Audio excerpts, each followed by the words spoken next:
আঘাতে মাথা থাকে না। আমরা মুসলমান আর সহ্য করতে পারি না। তার জন্য আমরা বাংলাদেশ থেকে আমরা প্রতিবাদ জানাই।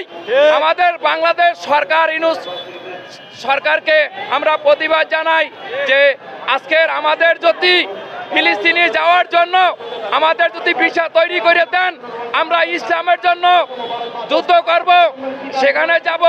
যদি আল্লাহর নবীর মহব্বতে ইসলামের জন্য যদি আমরা শহীদ হয়ে যাই, তাদের কোনো আপত্তি নাই। আর ডাক্তার ইউনূস, আপনাকে আমরা আপনারা জানাইতেছি যে আমাদের বাংলাদেশ থেকে যুদ্ধ করার জন্য আপনি সেনাবাহিনী তৈরি করেন, সেনাবাহিনী পাঠান। আজকের ফিলিস্তিনের জন্য ফিলিস্তিনের দিকে তাকাই দেখেন, আজকের মুসলমান খাইয়া আজকের দেখা যায় যে না খাইয়া পড়ে রয়েছে। হ্যাঁ, ঘাস ছোট ছোট বাচ্চারা খাইয়ার পরে গোপন ঘাস এইবার চাবাইতে আছে। আমরা আর মুসলমান সহ্য করতে পারি না।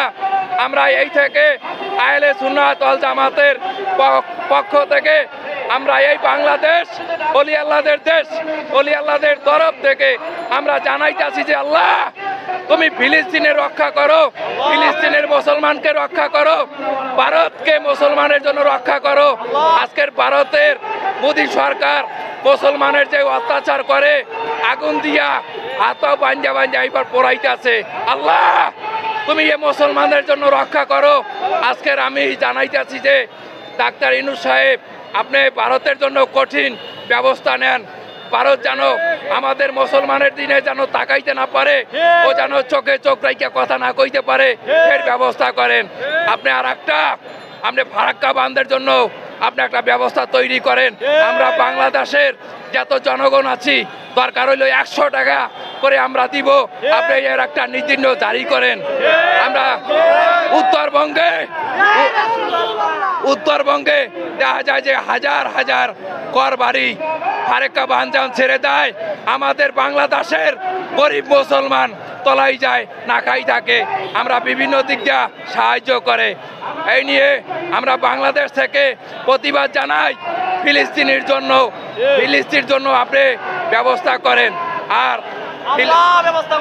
জাতিসংঘ থেকে আমি একটা প্রস্তাব জানাই, আজকের এই বাংলাদেশের আহলে সুন্নাত ওয়াল জামাতের পক্ষ থেকে আপনারা জাতিসংঘ থেকে আপনারা সৌদি আরব সরকারকে জানাইতেছি, আপনারা ফিলিস্তিনের পক্ষে খাড়ান,